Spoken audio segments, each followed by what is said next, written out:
Bridge circuit. Okay, bridge circuit એટલે શું, પહેલા તો એના વિશે થોડીક વાત કરીએ. તો બ્રિજ સર્કિટનો ઉપયોગ ક્યાં થાય, તો કે રેઝિસ્ટન્સ માપવા માટે, ઓકે, ઇન્ડક્ટન્સ માપવા માટે, કેપેસિટન્સ માપવા માટે વગેરે જગ્યાએ બ્રિજ સર્કિટનો આપણે ઉપયોગ કરી શકીએ. રેઝિસ્ટન્સ માપવા માટે પણ કરી શકીએ, ઇન્ડક્ટર માપવા માટે પણ કરી શકીએ, કેપેસિટન્સ માપવા માટે પણ કરી શકીએ.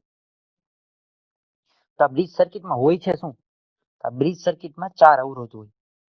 ઓકે, 4 અવરોધ રાખવામાં આવે છે, બરાબર, અથવા તો એને 4 આર્મ કહી શકાય. આર્મ એટલે આપણા હાથ જે કહી શકીએ, 4 આર્મ હોય છે, બરાબર. એક એની અંદર ક્લોઝ સર્કિટ હોય છે, એક પૂરેપૂરી આ 4 આર્મ બનીને એક ક્લોઝ સર્કિટ એની અંદર થાય, અથવા તો બંધ પરિપથ થાય, એને ગુજરાતીમાં એવું કહી શકાય. કરંટ સોર્સ મારી પાસે છે, એ કરંટ સોર્સને બે સામસામેના જંક્શનની વચ્ચે રાખવામાં આવે છે. એટલે મારા ચાર ખૂણા થાય, ફોર એક્ઝામ્પલ મારી પાસે 4 ખૂણા થાય, તો કોઈ પણ 2 ખૂણાની વચ્ચે હું એક કરંટનો સોર્સ મૂકી દઉં કે જ્યાંથી હું એને સપ્લાય આપી શકું, બરાબર. એટલે આમ જોવા જઈએ તો બે રેઝિસ્ટન્સ પેરેલલમાં થઈ જાય એવું કહી શકાય. ઓકે, પણ બાકીના બીજા 2 જે ટર્મિનલ હોય ને, એ 2 ની વચ્ચે હું એક કંઈક કરંટને ડિટેક્ટ કરવા માટે વસ્તુ મૂકી દઉં, જેને હું ગેલ્વેનોમીટર કહી શકું, બરાબર. જે ખાલી ડિફ્લેક્શન મને બતાવે અથવા તો ડિટેક્ટ કરે કે કરંટ છે કે નથી, બરાબર. કેટલો છે કેટલો નહીં પછીની વાત છે કે નહીં એને ડિફ્લેક્ટ કરવા માટે. એટલે મારી પાસે 4 ટર્મિનલ છે, એમાંથી કારણ કે હું 4 રેઝિસ્ટન્સ મૂકું ને 4 એને કનેક્ટ કરું તો મારી પાસે 4 જંક્શન બને. એમાંથી કોઈ પણ 2 જંક્શન વચ્ચે હું કરંટ સોર્સ આપી દઉં અથવા તો મારો સપ્લાય સોર્સ આપી દઉં, અને 2 ટર્મિનલ વચ્ચે મારે કરંટ કેટલો ડિટેક્ટ થાય છે, કેટલો છે એ હું ચેક કરી શકું. એના માટે હું ત્યાં ડિટેક્ટર અથવા તો ડિટેક્ટનો કોઈ સોર્સ મૂકી દઉં. ઓકે, હવે બ્રિજ સર્કિટની મદદથી આપણે વિવિધ પેરામીટર, ફોર એક્ઝામ્પલ મેં વાત કરી અવરોધ, ઇન્ડક્ટર, કેપેસિટન્સ, બરાબર, એના આપણે ઇન્ડક્ટન્સ કેપેસિટન્સને માપી શકીએ. ઓકે, પણ એની શું કરવાની આવે, તો કે એની કમ્પેરિઝન કરીને આપણે એને માપીએ છીએ. એની સરખામણીની પદ્ધતિ છે કંઈક, બરાબર. એનું શું છે, તો કે ઝીરો ડિફ્લેક્શન કંઈક બતાવે, એના સિદ્ધાંત ઉપર કાર્ય કરે છે. મારો બ્રિજ જે છે ને એનું ડિફ્લેક્શન 0 હોવું જોઈએ, એટલે કે બેલેન્સ કન્ડિશનમાં હોવું જોઈએ. જ્યારે ડિફ્લેક્શન 0 થાય ને ગેલ્વેનોમીટરનું બ્રિજ સર્કિટમાં, તો એને બેલેન્સ કન્ડિશન કહેવાય, કે ચારેય રેઝિસ્ટન્સમાંથી કરંટ જે જાય છે, બરાબર, એ 2 સામસામા રેઝિસ્ટન્સ છે, એ બેયનું બેલેન્સ છે, કરંટ મારો 0 છે. ઓકે, એના ઉપર આધાર રાખે છે બ્રિજ સર્કિટ દ્વારા. એના દ્વારા આપણે અનનોન ઈએમએફ, અનનોન રેઝિસ્ટન્સ અથવા તો unknown quantity, unknown inductor, unknown એટલે જે આપણે ખબર નથી, જેની કિંમત આપણે ખબર નથી, એવા આપણે ઈએમએફને જાણી શકીએ. ઓકે, અથવા તો એવા રેઝિસ્ટન્સને આપણે જાણી શકીએ, એવા ઇન્ડક્ટરને આપણે જાણી શકીએ. તેની ચોકસાઈપૂર્વક, બરાબર, જાણીતી કિંમત સાથે એને સરખાવવામાં આવે છે, બરાબર. જાણીતી કિંમત સાથે એને સરખાવવામાં આવે છે. આથી શું થાય, કે આથી બ્રિજ સર્કિટનો ઉપયોગ કરીને આપણે બહુ પ્રિસાઇઝલી, બહુ હાઈ ક્વોલિટીનું આપણે એક્યુરેસી મેળવી શકીએ, બરાબર. પહેલા એને કોઈ સાથે સરખાવી દેવામાં આવે રેઝિસ્ટન્સને. હકીકત જોવા જઈએ તો બ્રિજ સર્કિટ શું છે, તો કે રેઝિસ્ટર, ઇન્ડક્ટર કે કેપેસિટર મૂકેલા હોય, ઓલરેડી હોય જ છે, બરાબર. પછી એને આપણે સરખાવીએ કોઈ બીજા સાથે, તો આપણે બીજાની કોઈ બીજો અનનોન ઈએમએફ, અનનોન રેઝિસ્ટન્સ કે ઇન્ડક્ટર, કેપેસિટર છે, તો એની વેલ્યુ આપણે મળી જાય. એટલે આપણે સરખાવવાનું કામ કરીએ છીએ. ઓકે, એના માટે આપણે બેલેન્સ કરવું પડે, બરાબર. પહેલા તો આપણી પાસે કોઈ બેલેન્સ, કોઈ ફોર એક્ઝામ્પલ વજન છે, તો વજન કોઈ 2 કિલો કે 5 કિલો છે, આપણે કેમ ખબર પડે, તો કે પહેલા કોઈ આગળની એવી ક્વોન્ટિટી હોય, બરાબર, અથવા તો એવો કોઈ જથ્થો હોય કે જેને આપણે વેરીફાઈ કરેલું હોય કે આ ભાઈ 5 કિલો જ છે. પછી બેલેન્સ થાય પછી આપણે એને વજનનું આપણે માપી શકીએ. એટલે આપણે બેલેન્સ થિયરીનો યુઝ કરવાનો છે. નોર્મલ કન્ડિશનની અંદર શું હોય, નલ ડિફ્લેક્ટર જે છે, બરાબર, એ ગેલ્વેનોમીટર જ મૂકવામાં આવે છે. નોર્મલ કન્ડિશનમાં લગભગ ગેલ્વેનોમીટર જ હોય, અને એમાંથી કરંટ કેટલો ફ્લો થાય છે એ માપવામાં આવે છે.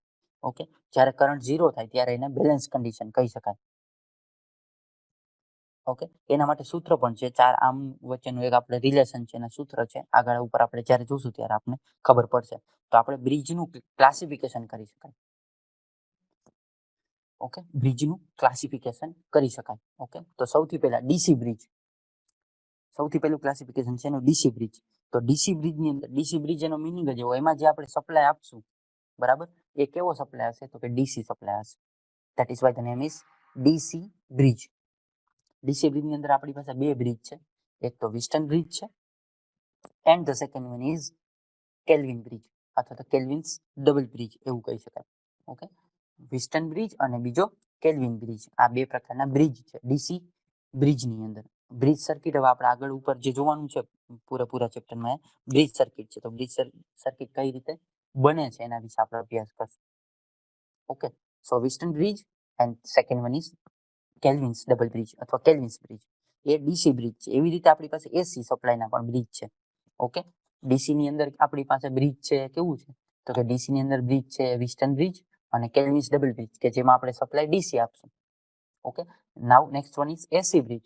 તો એસી બ્રિજમાં ઘણા બધા બ્રિજ છે, Maxwell bridge, Hay bridge, Anderson bridge, okay, Schering bridge, Wien bridge અને ઓવન બ્રિજ. આટલા બધાના આપણે એસી બ્રિજ, એટલે આમાં જે સપ્લાય હશે Maxwell bridge, Hay bridge, Anderson bridge, Schering bridge, okay, and Wien bridge and Owen bridge, આ બધામાં સપ્લાય આપણે કેવો આપશું, એસી સપ્લાય આપશું.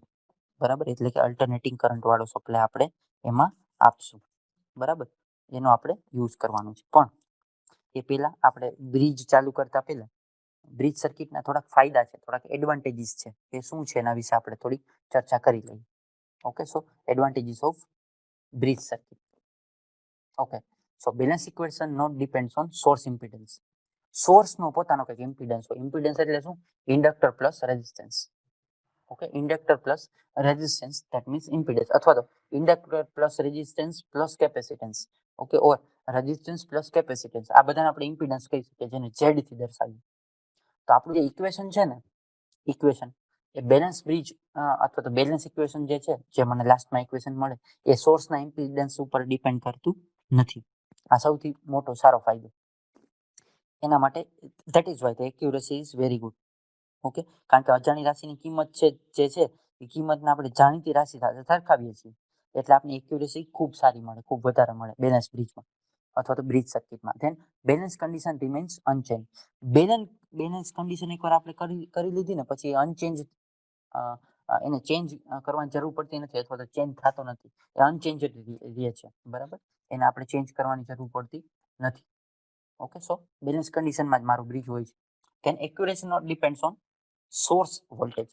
એક્યુરેસી છે સોર્સ વોલ્ટેજ પર ડિપેન્ડ કરતી નથી. તમે સોર્સ વોલ્ટેજ આપી દીધો એટલે વાત પૂરી. બરાબર, પછી એક્યુરેસીનું જે પૂરેપૂરો જે મામલો છે એ કેના ઉપર ડિપેન્ડ છે, તો કે બ્રિજ ઉપર ડિપેન્ડ છે. બ્રિજ તમારું બેલેન્સ છે અને તમે કોઈ ક્વોન્ટિટી સરખાવો છો તો એનું આઉટપુટ મળી જાય. તમારે ખાલી વોલ્ટેજનું કામ એને સપ્લાય સોર્સ પૂરું પાડવાનું છે. Okay, then it's using various control circuit. બરાબર, it's using various control circuit. જુદી કંટ્રોલ સર્કિટમાં આપણે એનો યુઝ કરી શકાય છે. ઓકે, આ વ્હીટસ્ટોન બ્રિજની અથવા બ્રિજ સર્કિટની આ એક ફિગર છે. ઓકે, જે આપણે આગળ ઉપર ભણશું. બરાબર.